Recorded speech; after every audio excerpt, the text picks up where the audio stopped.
Welcome back to my channel. കഴിഞ്ഞ ക്ലാസ്സിൽ cross പ്രൊഡക്റ്റിനെ പറ്റിയാണ് ക്ലാസ് എടുത്തത്. ഇന്ന് ടൈപ്സ് ഓഫ് റിലേഷൻസ് ആണ് എടുക്കുന്നത്. ഓക്കെ, എന്താണ് റിലേഷൻ? സെറ്റ് എയിൽ നിന്നും ബിയിലേക്ക് ഡിഫൈൻ ചെയ്യുന്ന ആർ എന്ന് പറയുന്ന റിലേഷൻ എ ക്രോസ് ബിയുടെ സബ്സെറ്റ് ആയിരിക്കും. അതേപോലെ സെറ്റ് എയിൽ ഡിഫൈൻ ചെയ്യുന്ന റിലേഷൻ ആർ എ ക്രോസ് എയുടെ സബ്സെറ്റ് ആയിരിക്കും. ഒരു എക്സാമ്പിൾ നോക്കാം. A equal to 1, 2, 3.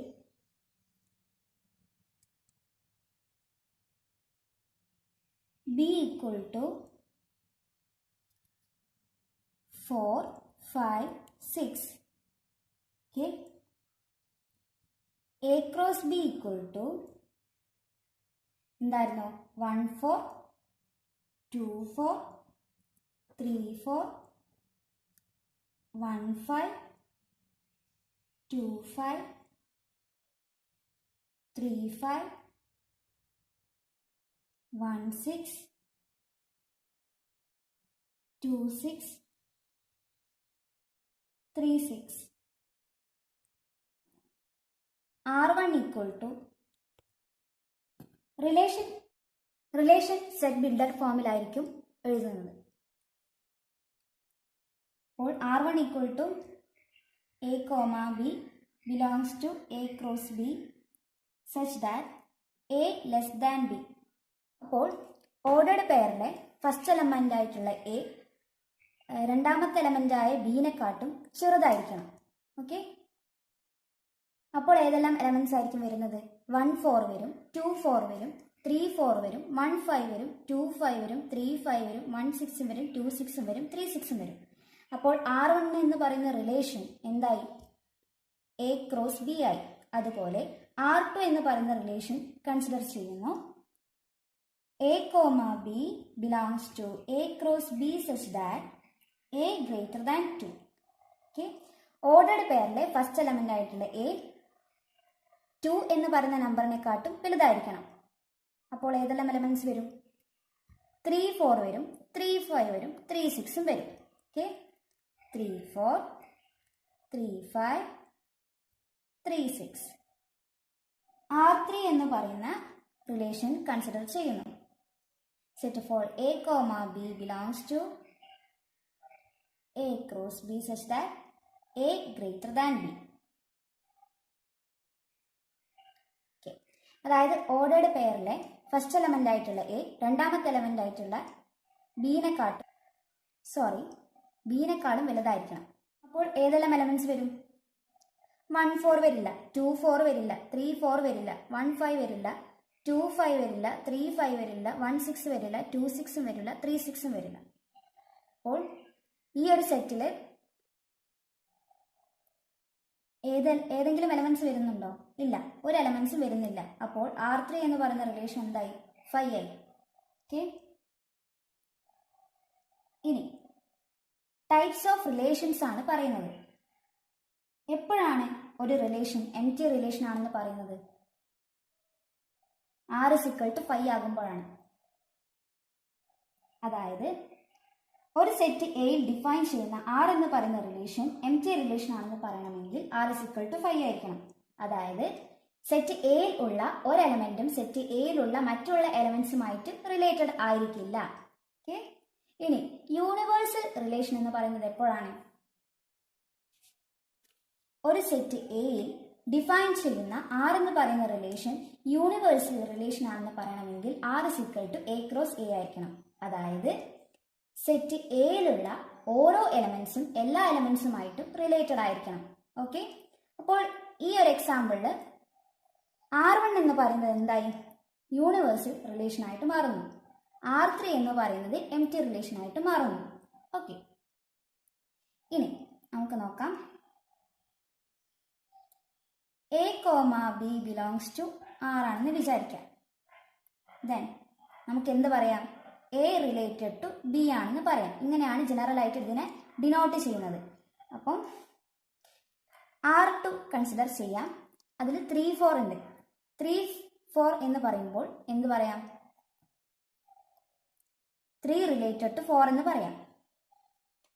ഓക്കെ, ഇനി ഇപ്പം എന്തൊക്കെ എഴുതാം? 3 റിലേറ്റഡ് ടു 4 എന്ന് എഴുതാം. 3,5 3 റിലേറ്റഡ് ടു 5 എന്ന് എഴുതാം. 3,6 3 റിലേറ്റഡ് ടു 6 എന്ന് എഴുതാം. ഓർഡറുടെ പേര് എഴുതി എടുക്കുന്നത് R എന്ന് പറയുന്ന റിലേഷനാണ്. ഓക്കെ, ഒരു സെറ്റ് എ ഡിഫൈൻ ചെയ്യുന്ന R എന്ന് പറയുന്ന റിലേഷൻ എപ്പോഴാണ് ഇക്വലൻസ് റിലേഷൻ ആവുന്നത്? 3 കണ്ടീഷൻസ് സാറ്റിസ്ഫൈ ചെയ്യണം. ഒന്ന് റിഫ്ലക്സീവ്, രണ്ടാമത്തേത് സിമെട്രിക്കും, മൂന്നാമത്തേത് ട്രാൻസിറ്റീവും. Okay,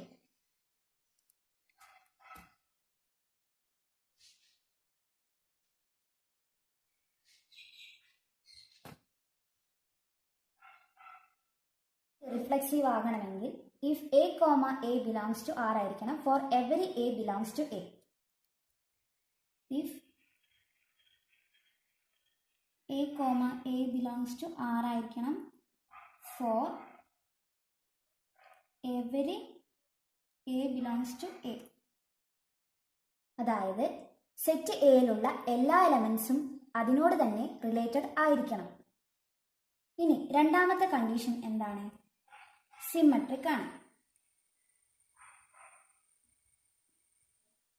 if A1, A2 belongs to R ആണ് എങ്കിൽ അത് ഇംപ്ലൈ ചെയ്യുന്നത് എന്താണ്?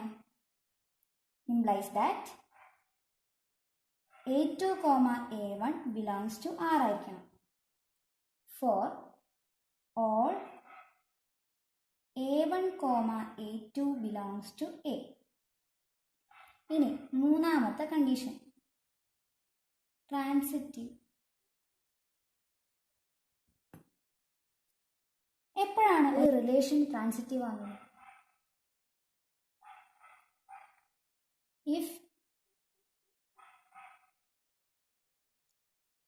A1, A2 belongs to R and A2, A3 belongs to R ആണെങ്കിൽ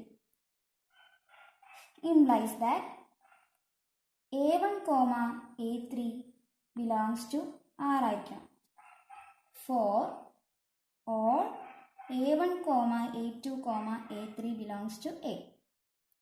അതായത് സിമെട്രിക്കിന്റെ കേസിൽ എങ്ങനെയെന്ന് വെച്ചിട്ടുണ്ടെങ്കിൽ A1, A2 belongs to R ആണെങ്കിൽ A2, A1 belongs to R ആയിരിക്കണം. അതായത് ഓർഡറുടെ പേര് A1, A2 R ഉണ്ടെങ്കിൽ A2, A1 R ഉണ്ടായിരിക്കണം. അതായത് എന്താണ്? A1 റിലേറ്റഡ് ടു A2 ആണെങ്കിൽ A2 റിലേറ്റഡ് ടു A1 ആയിരിക്കണം. അതേപോലെ തന്നെയാണ് ട്രാൻസിറ്റീവ്. A1, A2 R ഉണ്ടെങ്കിലും A1, A2 R ഉണ്ട്, A2, A3 R ഉണ്ടെങ്കിൽ A1, A3 R ഉണ്ടായിരിക്കണം. ഓക്കെ, അതായത് A1 റിലേറ്റഡ് ടു A2ഉം A2 റിലേറ്റഡ് ടു A3യും ആണെങ്കിൽ A1 റിലേറ്റഡ് ടു A3 ആയിരിക്കണം. ഓക്കെ, ഒരു എക്സാമ്പിൾ നോക്കാം. A equal to 1, 2, 3. R1 equal to 1, 1, 1, 2, 1, 3, 2, 1, 2, 2, 2, 3, 3, 1, 3, 2, 3, 3. Okay, ഇത് റിഫ്ലെക്സീവ് ആണോ? റിഫ്ലെക്സീവ് ആകണമെങ്കിൽ എന്തായിരുന്നു കണ്ടീഷൻ പറഞ്ഞിരുന്നത്? സെറ്റ് എയിലുള്ള എല്ലാ എലമെന്റ്സും അതിനോട് തന്നെ റിലേറ്റഡ് ആയിരിക്കണം. ഓക്കെ, അപ്പോൾ എയിലുള്ള എലമെന്റ്സ് ഏതൊക്കെയാണ്? 1, 2, 3. അപ്പോൾ ഏതെല്ലാം ഓർഡർഡ് പെയേഴ്സ് ഉണ്ടായിരിക്കണം? 1, 1 ഉണ്ടായിരിക്കണം, 2, 2 ഉണ്ടായിരിക്കണം, 3, 3 ഉണ്ടായിരിക്കണം. 1, 1 ഉണ്ട്, 2, 2 ഉണ്ട്, 3, 3 ഉണ്ട്. അപ്പം R1 എന്തായി? റിഫ്ലെക്സീവ് ആയി. ഓക്കെ, ഇനി സിമെട്രിക് ആണോ എന്നാണ് ചെക്ക് ചെയ്യേണ്ടത്. അതായത് A1, A2 R ഉണ്ടെങ്കിൽ A2, A1 R ഉണ്ടായിരിക്കണം. അപ്പോൾ 1, 2 ഉണ്ട്, അപ്പോൾ 2, 1 ഉണ്ടായിരിക്കണം. 2, 1 ഉണ്ടോ? 2, 1 ഉണ്ട്. ഓക്കെ ഓക്കെ, അതുപോലെ തന്നെ 1, 3 നോക്കുക. 1, 3 ഉണ്ട്, അപ്പോൾ 3, 1 ഉണ്ടോ? എന്താ 3, 1 ഉണ്ട്. എന്തായി?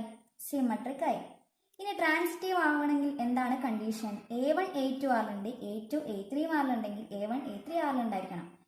ഓക്കെ, 1, 2 ഉണ്ട്, 2, 3 ഉണ്ട്. അപ്പോൾ എന്തുണ്ടാകണം? 1, 3 ഉണ്ടായിരിക്കണം. 1, 3 1, 3. 1 3 ഉണ്ട്, 1 2 ഉണ്ട്, 2 3 ഉണ്ട്. അപ്പോൾ എന്തുണ്ടായിരിക്കണം? 1 3 ഉണ്ടായിരിക്കണം. അപ്പോൾ 1 3 ഉണ്ട്. അപ്പോൾ ഇതെന്തായി? ഈ റിലേഷൻ എന്തായി? ട്രാൻസിറ്റീവായി. ഓക്കെ. അപ്പോൾ റിഫ്ലെക്സീവായി, സിമെട്രിക്കായി, ട്രാൻസിറ്റീവായി. അപ്പോൾ ഈ ഒരു റിലേഷൻ എന്ത് പറയാം? ഇക്വിവലൻസ് റിലേഷൻ എന്ന് പറയാം. ഓക്കെ. ഈ വീഡിയോ നിങ്ങൾക്ക് ഇഷ്ടമായിട്ടുണ്ടെങ്കിൽ തീർച്ചയായും ലൈക്ക് ചെയ്യുക, ഷെയർ ചെയ്യുക, സബ്സ്ക്രൈബ് ചെയ്യുക, തൊട്ടടുത്തുള്ള ബെല്ലൈക്കണും അമർത്തുക. Thank you.